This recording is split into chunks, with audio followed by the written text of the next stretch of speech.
That's what I was trying to study. So you can go ahead, even if you don't find a bid item, you can go ahead and put your name up.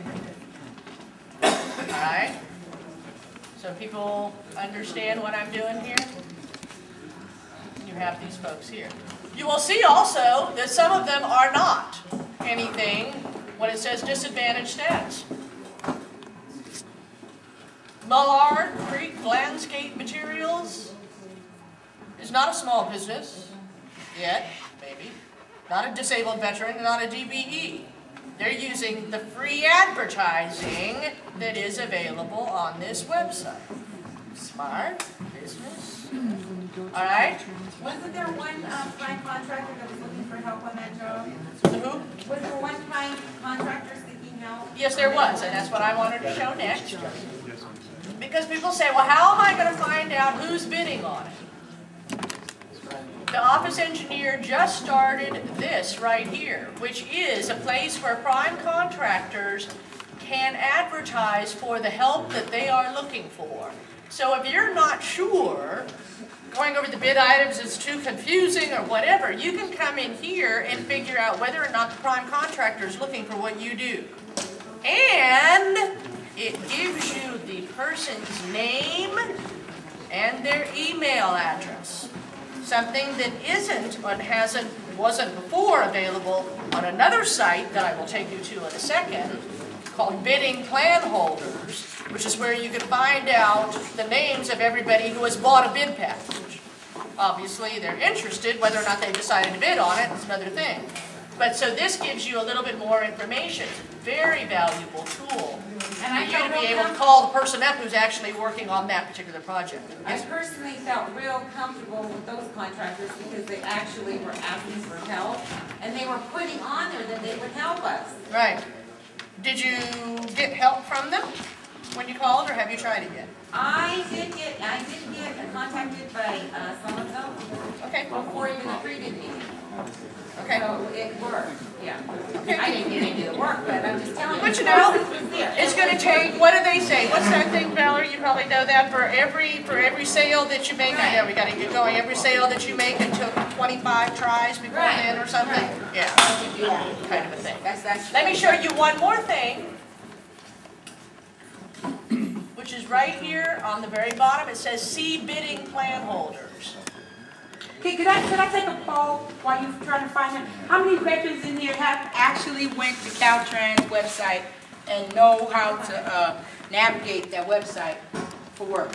How many people are you interested in doing? Well, that's how we. Okay, I just want to find out, you know, if everybody, you know, a lot of this stuff you guys should already be familiar with, right?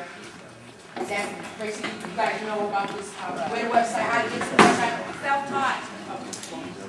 And I was going to say, I wanted to bring up the bidding plan holders because of, what was the young lady's, her comment back there. Because sometimes it is that, yes, I'm too small. However, if I go in and maybe contact this Green Valley Elite Landscaping or Green Valley Landscaping here, who might also be a small business, but they're interested enough in the project to actually get a bid package, then maybe I can call them up. Not the prime, but if I just do this, right, and there's somebody on here on non-bidding plan holders who also does that, or on the opt-in list, who just does that, that might need the pipe, and I sell pipe, then I might be able to go ahead and call them and say, I really would like to come into Caltrans. I'm trying, I'm very small, you know, I can't get a lot of big contracts now. Would you be interested in working with me? And a lot of times it's how you can connect with that person over the phone. So it's called the plan holders list? The bidding plan holders. Right there. Non-bidding plan holders were the people who probably would be interested. They bought a bid package. They're not going to bid on the project, but they certainly want to be a subcontractor. So it's actually the same thing as the non-bidding plan holders, which is right down here. I'm not going to open it up because I want to have you come back up to this lovely menu that's over here. Oh, sorry.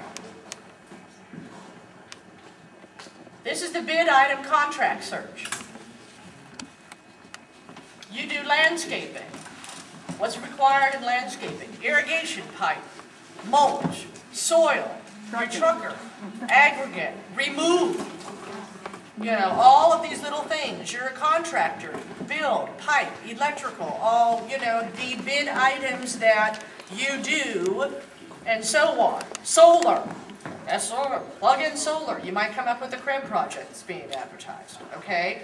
And that will show you throughout the state every currently advertised project that has your item as a currently advertised bid item. Okay? Then you could go back, come back to advertised projects, read about it, see where it is, and figure out whether or not you want to investigate further.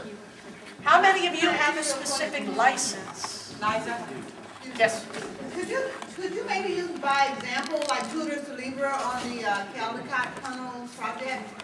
Because I've not gotten a lot of information from them relative to that project. I know it's bid, I know they have it, but how they bring the bid packages out, what the schedule is for that. Could you go to a project like that and say this is where you can walk through that project and get some information instead of doing just a is it currently advertised or already been awarded? It's awarded.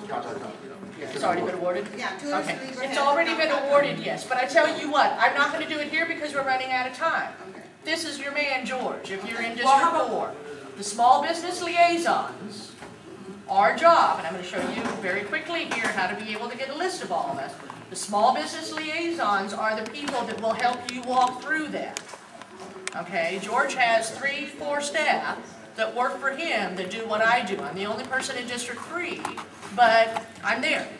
So it might take me a little while, but we'll be able to give you that information and figure out what you need. I just thought it's something that we could do. Right, That's right. more practical. Well, let me give you an Exactly. example. Tudor Saliba, actually, Webcorp came to me and asked me to bid, you know, as a sub on a portion of the work that, you know, they have their trailers that they're going to be setting up out there. Well, Webcorp didn't win the bid, but I bid it as a sub with Webcorp. And then when Tudor Saliba won, Tudor Saliba contacted me, and they asked me to submit them a bid. They have like 8 trailers out there, and I thought this was real unfortunate. Now I read up on, you know, that they came under like what 25% under the engineer's estimate. I understand all of that, but what I found is that I submitted a very reasonable bid to them, which was below market value, and I went through a lot of time and effort to put that proposal together for them. Visited their office, talked to them constantly, back and forth, so we could try to iron out, you know, some of the work. When they finally got my final, you know, we negotiated, they wanted me to bring my number down, and I went back and I gave them another number, which I thought was just absolutely ridiculous, unless I'm out there doing it myself, okay? And nothing, I hear nothing from them. So, but I can almost guarantee you that Tudor Saliba is using me as a disabled veteran participant on that bid. So my question to you is, how would you know? If they have you listed as participant and they don't use you,